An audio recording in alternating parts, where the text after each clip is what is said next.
More will come more easily. Come and they'll come and they'll come more easily.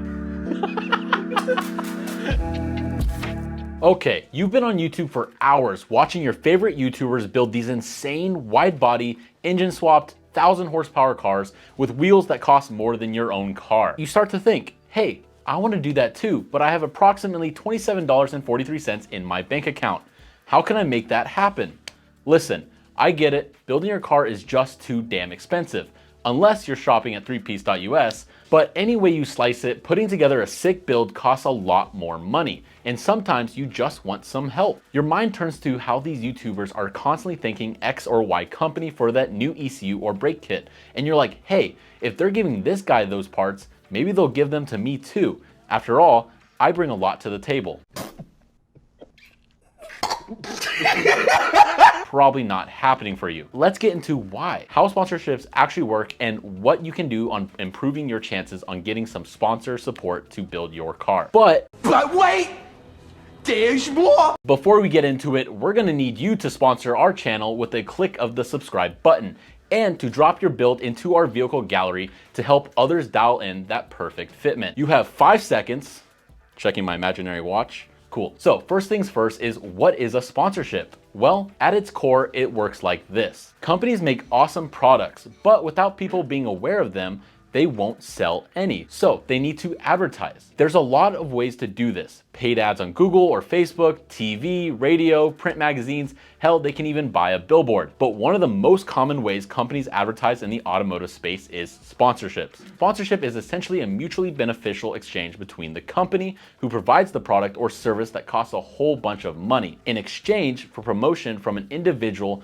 that showcases the benefits of their product or service. The biggest thing to note here is that it's mutually beneficial between sponsor and the content creator. Companies look for a whole bunch of stuff to determine if a sponsorship makes sense, but the key word we're looking for on here is return on ad spend, or ROAS for short. When companies advertise online, TV, or even in print, they measure how many people came into their business from that ad and how profitable it was. Sponsorship is trickier, and it's why companies are a little bit more hesitant to spend money on that process. Now that you understand what a sponsorship is, here's how to get your first sponsor. The first thing you need to do is think long and hard about what you provide that's unique from others. Maybe you make really awesome POV driving content that focuses on the sound of your car. Maybe you're a badass drifter. Maybe you got the cleanest show car around. Whatever it is, figure that thing out. The other thing you need to do is work on your social media presence. It's 2024 and not 2004. Companies care about how big you are on socials. You don't need 100,000 followers, but you absolutely need to have 5-digit followers across multiple platforms. Brands are generally going to value YouTube as the highest,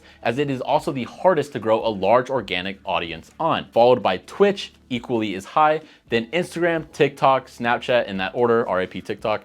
You also need to make sure your audience is engaged. That means if you have 10,000 followers and you see between 5 and 10% of those followers engaging with each post consistently, but Ian, why should that matter? My car is badass and I'm a great driver. I just don't use social media. It's bullshit. Tough cookie, brother. If you want brands to give you free stuff, you need to be able to deliver value to them. They need to get eyes on their product. And you going to the track or the car show with a few hundred people seeing your car once a month ain't going to do it. Now that you've worked on your socials, you need to build a proposal. We know you haven't used PowerPoint since high school, but it's time to fire that bad boy up. A proposal should be something that you can generally send to the company you want to work with, so it doesn't need to be company specific. Great if you can make a slide or two speaking to what you can do specifically for them. A good deck is going to show your car, your lovely face, links to all your socials along with follower counts, engagement metrics as screenshots from each platform. You also want to include a list of events you'll be attending and a list of other partners who you already are involved with. The aftermarket is a small world and most of us actually know each other. If your proposal says you're working with, let's say, NRG, we know the NRG guys well and know they make good judgment calls in who they want to work with. It helps us make a decision. Now that your proposal is done, it's time to contact brands. And the worst way to do this is through a DM on Instagram asking, do you guys sponsor?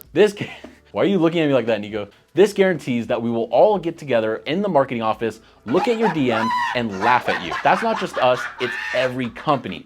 There are social media pages dedicated to this. A proper way to approach things is to contact a company via email. Not phone, not DM, not text, email. With something along the lines of, oh, hey, I'm Jim. I'm a content creator wondering where I can send a sponsorship proposal for consideration. Find out who that person is, then send them a tailored email. Do not send them the blanket email that says, I'm very interested in your product or specific service. We will again all get together in the marketing office and laugh at you. A good email would be like, hey marketing guy, I'm building a 1990 Nissan GTR with an LS swap. I've been looking for a transmission and have identified the FTI level 4 TH400 as the perfect fit for my application. Wanted to see if y'all had any interest in partnering with me on this build. I've attached a deck with some of my build and socials, which I've also linked below. Please shoot me an email back or give me a call on how you would like to discuss this further. If you're watching this video, send me a transmission. Send me a transmission. I need Off screen, it's for GTR build. Now, unless your name starts with an A and ends with a damn LZ, who else could it be? Don't expect anything for free. Car parts are expensive and believe it or not, cost money to make. The Wheel Fairy does not come here, drop off forgings to our machine and not charge us anything. The more expensive the product you're requesting, the less likely you're getting it for free. Remember what we talked about earlier, return on ad spend? You can fire up Facebook ads and with very little experience, generally achieve 2 to 3 return on ad spend. Meaning you put in $1 and you get 2 to 3 out. Infinite money glitch unlocked. So that's your competition here. If you want a $2,500 transmission, you have to ask yourself, if this company put $2,500 into ads, they'd seen about $5,000 to $7,500 out of it. Can I beat that? If you aren't coming in as a somebody, or in other words, if the brand didn't contact you first and it's an expensive product, just expect a discount off of retail, not a free product. Some brands might be balling out of control and give you a free product if you're a great fit, but this is an exception, not the rule. Now that you've gotten a sponsorship from a brand, you need to deliver on what they're asking for. These are usually called deliverables, and you are often outlined at the time you receive that sponsorship. But in general, some do's or don'ts, here they are. A do. Constantly make content on your social media and continue growing, especially tagging that brand where possible in your posts or mention them in other sections of video. Make a point of how helpful the product has been and try your best to give an honest review. Use the product on your car constantly for the next X amount of time. Whatever you and the brand work out, obviously talk to them about what their expectations of that is, especially talking to the brand about their products for your other cars. Now, these are some absolute don'ts. Do not install competing products on any of your cars. If we give you a set of wheels and we see you running a competitor's wheels on another one of your cars, that's the easiest way to lose a sponsorship. Get out! And frankly, wind up never receiving another set again from that company. You can always ask permission, like if you're sponsored by an exhaust company who makes BMW exhausts and you get a Mercedes that they don't make an exhaust for, then yes, logically that should be okay with you running a different brand. Now, don't disparage the brand or their products, even in private. We have ourselves pulled a sponsorship for a conversation that made its way out of the group chat because someone was privately disparaging a product that they received a sponsorship on. Just keep it to yourself if you don't like the product after using it. Now, another one is don't disappear from social media. Brands want to see you constantly promoting what they gave you to get that ROI or ROAS. If you aren't constantly delivering content, it's a great way to never receive anything again. Now, this feels obvious, but needs to be said time and time again. Don't be a idiot.